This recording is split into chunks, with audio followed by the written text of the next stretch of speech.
Ya seneng ya bener-bener.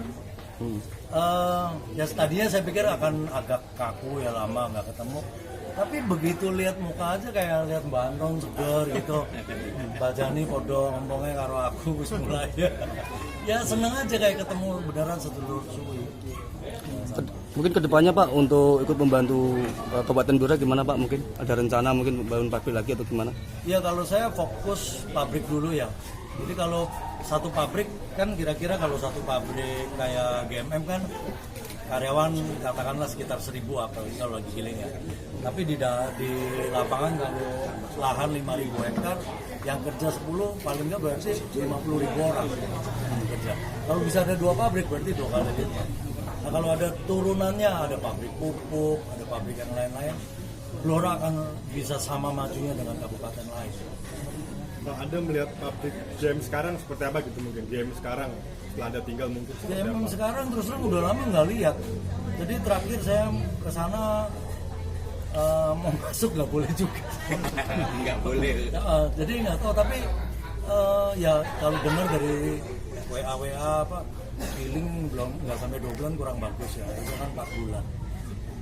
Bakal menyelamatkan lagi gitu mungkin Pak? Kenapa? Menyelamatkan lagi mungkin GM. Menyelamatkan GMM. yang baru aja belum saya itu nanti kan harus fokus.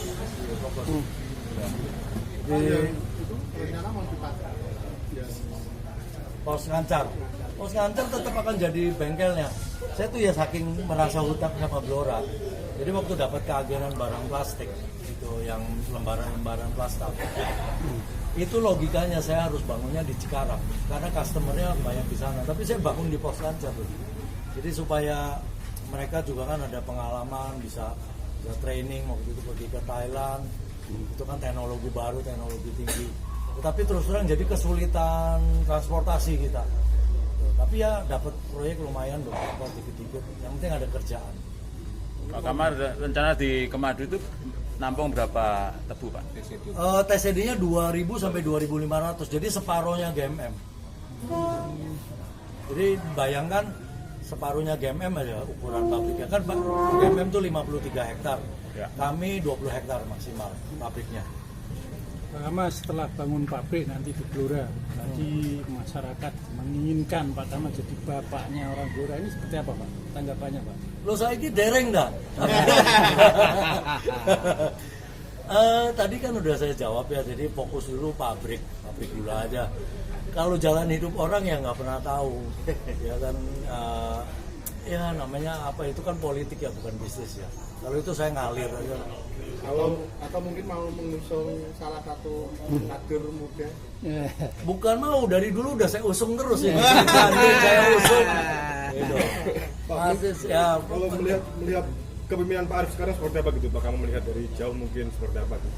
nggak berani komentar karena nggak tahu ya. Tapi saya lihat jalan bagus ya sekarang, nggak separah dulu gitu.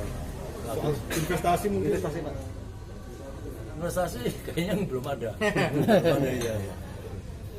Cuma manas-manasi aku karo Pak Buah. Siap. Cukup? Petani tebu ya luasnya ada sekitar 4.000 hektar dan saya rasa lebih dari 5.000 orang yang bekerja, mulai dari pertanian, yang mencangkul, yang memanen, sopir truk dan juga di pabrik ya. Jadi saya rasa orang yang berjasa juga dalam konteks perekonomian Blora melalui pabrik gula dan juga pertanian khususnya petani tebu. Itu yang pertama. Yang kedua sebagai sahabat, kawan baik, sedulur ya tadi sampaikan juga kita undang semua petani.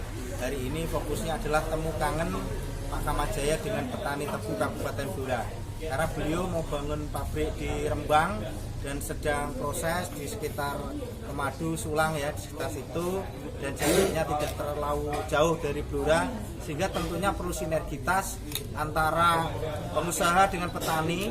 Jadi petani tebu di Blora bisa jual di GMM, yang dekat-dekat dengan wilayah Blora Utara juga bisa menjual lebih dekat ke Kemadu dengan Rembang karena juga transportasinya tentunya lebih dekat dan lebih murah, sehingga secara cuan atau keuntungan juga masyarakat Blora untung, ke GMM juga untung, ke daerah Kemadu juga untung, tergantung jauh dekat lokasi tanah mereka, lokasi lahan pertanian mereka dengan pabrik.